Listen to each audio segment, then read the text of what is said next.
Dr. Fauci, we want to start off with Operation Warp Speed. It's been unprecedented how quickly Moderna and Pfizer have been able to get to this point with their vaccines so quickly. How have they been able to do that without sacrificing safety?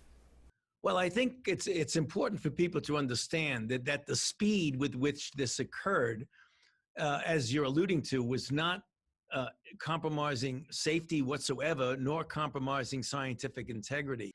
And what the public needs to know, the risk was not to people, the risk was to money. So that if the vaccine worked, you've saved many, many months.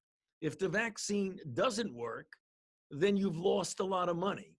Fortunately, for Warp Speed and for us, both of those vaccines were extraordinarily efficacious. Why might it still take months for the general public to get access to this vaccine?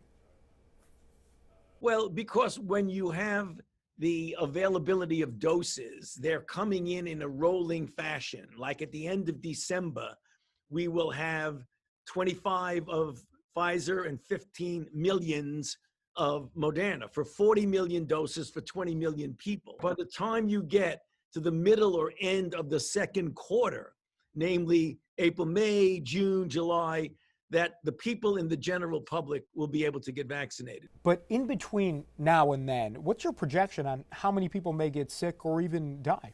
Well, that's going to depend on what we do vis-a-vis public health interventions. So that is really within our own hands and in our own power.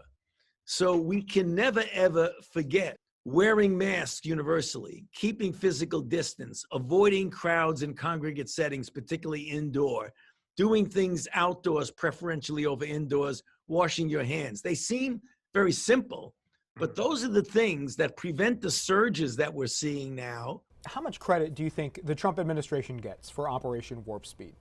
Oh, I think they get considerable credit. I mean, I think you have to call it the way it is. I mean, this was something that was put together, a combination of leadership from the Department of Health and Human Services and the Department of Defense. Definitely, they should get credit for that. Okay. I know that you're likely going to be continuing your work in the next administration. How complicated is it to go from one administration to the next in the middle of this pandemic? And you have to transfer all of the work and everything else that you're doing. Is that going to be a complicated task? Well, it depends if you have a transition process. And that's one of the things, I've been around for quite a while. I have served 6 administrations. I've been involved in 5 transitions. And when you have a transition, as I've often described, it's like a smooth relay race where you have the person with the baton is running and the person who's going to get the baton is also running. You don't run, stop, give it to somebody, have them stop and then go. So the complication is going to be dependent upon whether or not you have a transition.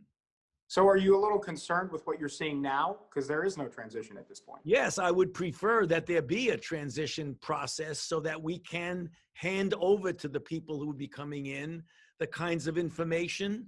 There's nothing like experience, and we really want to share the experience with them. President Biden would listen to you. He's said as much. So while a lot of people are worried about cases rising over the next few months, people are also worried about a shutdown. What would it take for you to recommend a nationwide shutdown? Well, it would take a complete failure and lack of an adherence to the kinds of public health measures that I'm talking about. And that's the reason why I keep saying we do not need to shut down this country. We can do mitigation and still keep the economy going in a direction which is up. This is a very difficult period from a public health standpoint, but when I talk about public health mitigation methods, I'm not talking about a complete shutdown of the government. All right, Dr. Fauci, you told me we have one last question, and this is our final one. So I will just wrap up with, you've told families across the country that this holiday season has to be a little bit different. In the Fauci household, how do you all prepare your turkey? What's the meal spread going to be looking like on Thanksgiving? Well, since it's going to be just my wife and I, it's going to be a really small turkey. I can tell you that much. You know, probably the same thing that we've done every year. No, my daughters, as I've said publicly, are not going to come in because of their concern about me and my age, actually, that I'm in a higher risk group. So they've decided we're going to Zoom together. We're going to talk and share a glass of wine and eat and talk about it together. But this time we're just going to forestall it and look forward to next year. Well, it still sounds like it'll be a beautiful evening for you. I'm wishing you the best for the season and moving forward. Thank you so much for making time for us today. Thank you. Good. Yeah. Thank you for having me.